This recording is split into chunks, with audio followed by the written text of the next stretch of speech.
Okay, in this lesson we're looking at the chi-squared test. And what the chi-squared test is, it's testing the independence of two characteristics, such as age and whether you own a pet or not. Does how old you are make a difference on whether you have a pet or not? Now, what the test is testing for is if these two things are independent. If there's no connection whatsoever, or is there some kind of connection?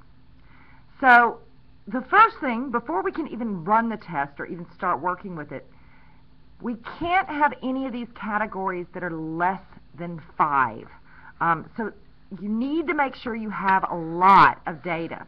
Now, to combine these down to get them to where they'd work, we could probably just combine those. So in my new table, I might have a category that's 0 to 29.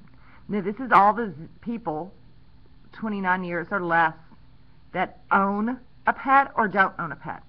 So now this would be a 37, and this would be a 25. And 30 to 49, those would remain the same.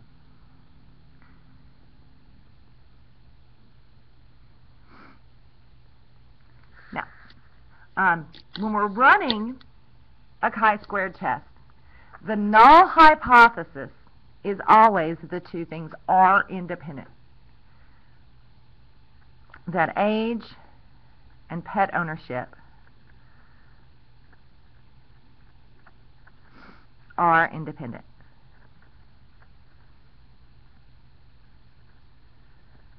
The alternative, we can't say that they depend on each other or not, but we can say that they are not independent. They're not totally separated. So if they're not independent, we can't say definitely that they depend on each other. The only thing that we can say is that there's something going on. Now, to be able to run the chi-squared test, there's a couple of things we're going to have to do. First thing, to be able to read the chi-squared chart, we need to know something called the degrees of freedom. The degrees of freedom are found by taking the number of rows minus 1 times the number of columns minus 1. So on this one, we had 3 rows and 2 columns. 3 rows and 2 columns.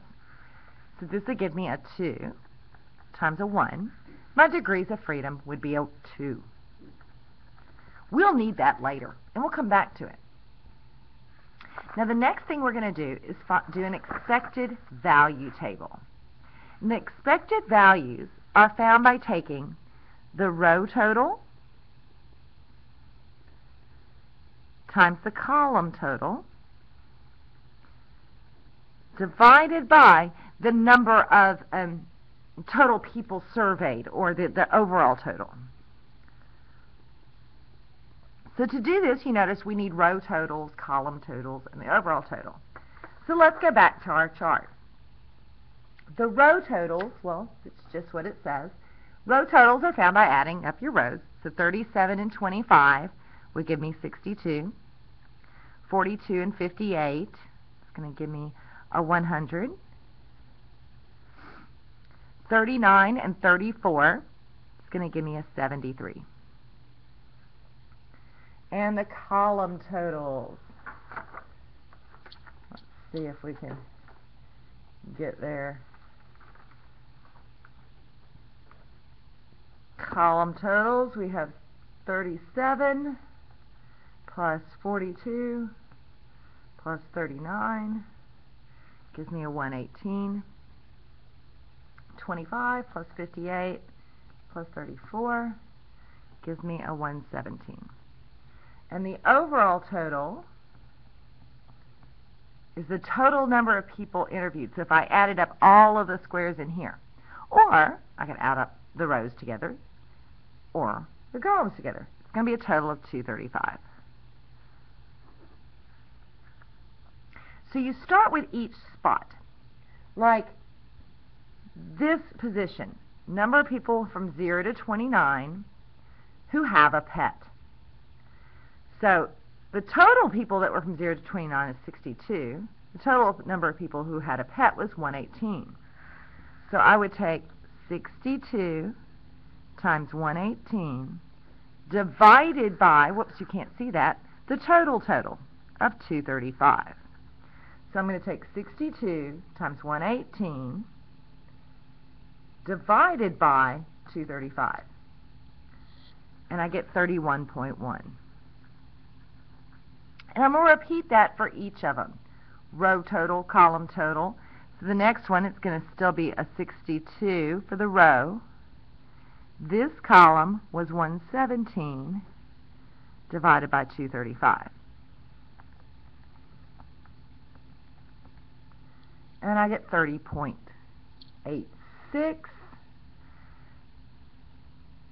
which is going to be a 30.9.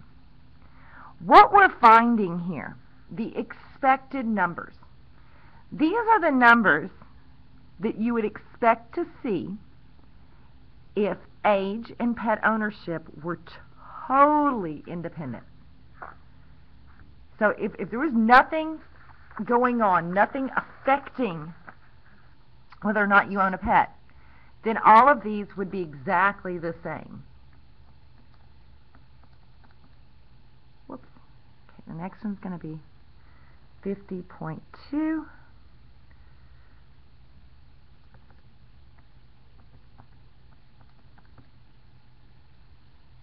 $49.8, and I know you can multiply and divide, so I'm not going to show you every single step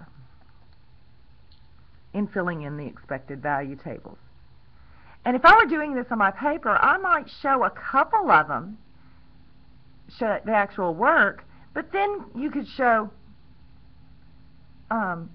what you got overall for your expected value table without having to do it every single time. Because once you show that you know how to do the math for it, you're good. Now we go into the actual chi-squared formula. And there are two versions of this formula, and I'll look at the other one in another part of this video. Chi-squared test. This big weird E thing is the summation formula. That means to add up all the values at the end. Let's go through each piece of this. Order of operations say to do what's in parentheses first. F sub 0 are observed values. That's what you would find in your surveys or the actual data you gathered on the internet. That's your observed values. The F sub E are what's expected. These are what I would expect to see if nothing's going on. So order of operations says to first subtract them. So here's where we're going to find their difference. Order of operations says after I subtract them, I'm going to square that answer.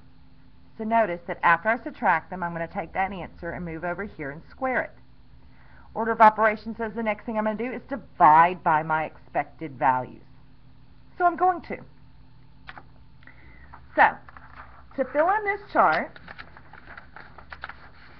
the main thing you've got to make sure you do is match up everything. So, when we're talking about the observed and the expected, that observed goes with this expected. That observed goes with this expected. They've got to match up. So, 37 observed went with a 31.1 over here. 25 observed goes with a 30.9. And if you were doing this on your IA, maybe you might come off to the side and have some descriptions that this was 0 to 29 with a yes, and this was 0 to 29 with a no. You could include that in your paper to really clarify each of your steps.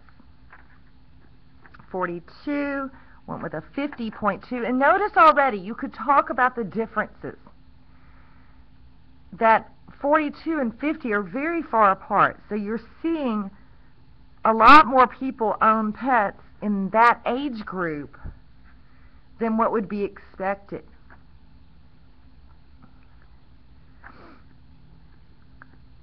But say in this age group, it's very close to what you would have expected. And that would be a good talking point in your IA. Now, we're continuing on in the formula. Now we're going to subtract them. So you're literally taking your 37 minus 31.1 and getting 5.9. Now, a lot of times I like to go across because it's easier. Since that answer is already in my calculator, I'm going to take that and actually square it next. And then I'm supposed to divide by the expected. So divide that by 31.1.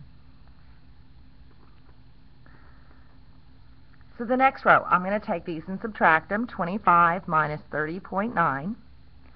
And I get negative 5.9. I'm going to square that and get 34.81. And divide that by the expected, 30.9.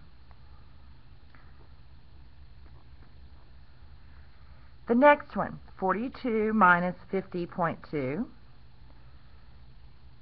gives me negative 8.2. Square that,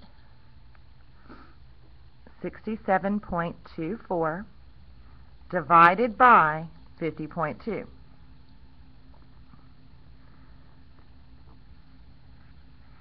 $58 minus 49.8 squared. Then divide that by your expected.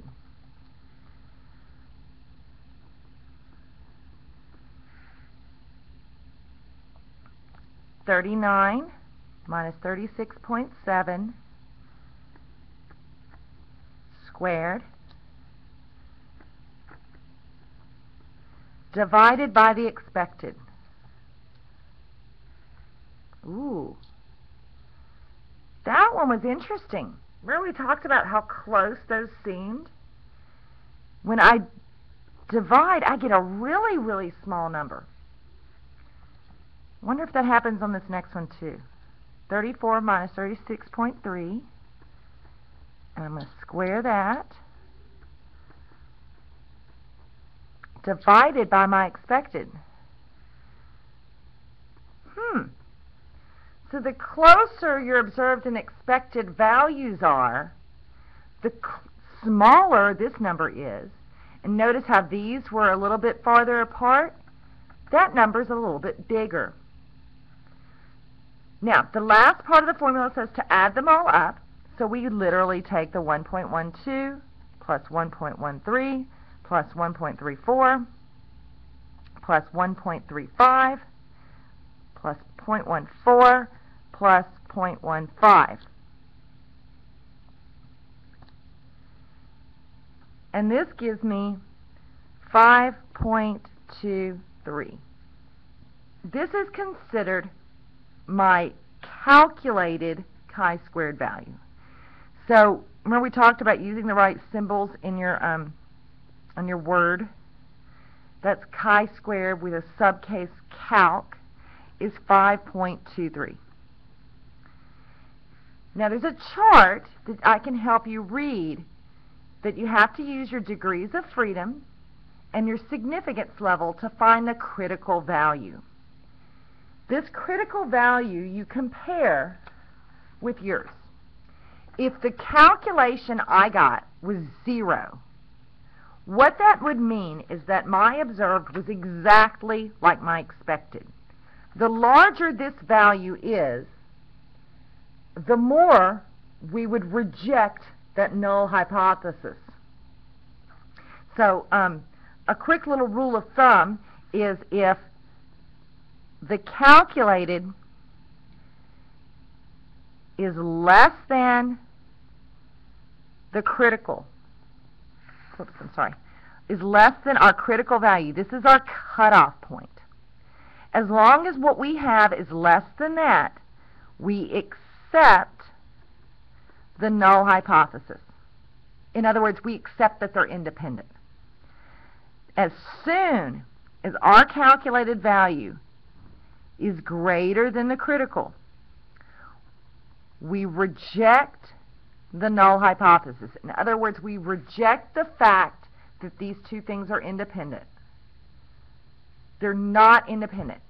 We can't say they depend on each other, but we can say there is something going on. So if we look at ours, our calculated is 5.23, not enough to get past that critical value.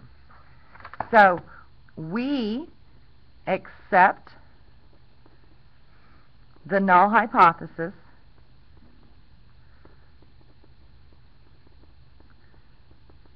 that age and pet ownership are, whoops, sorry about that, are independent.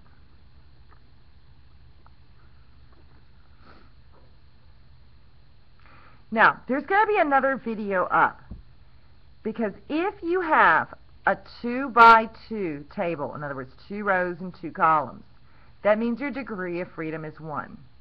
IB this year has stated that you must apply Yates continuity correction to improve reliability.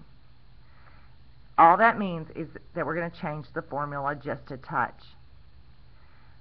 After we subtract the observed and the expected, it says to take the absolute value of them, so we would change all of these to positives.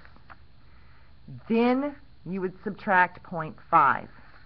So take the positive, subtract 0.5, and then square it. So there'd be another little column in here. And I will do a video on that one. But I wanted to make sure we were covered for basically any situation.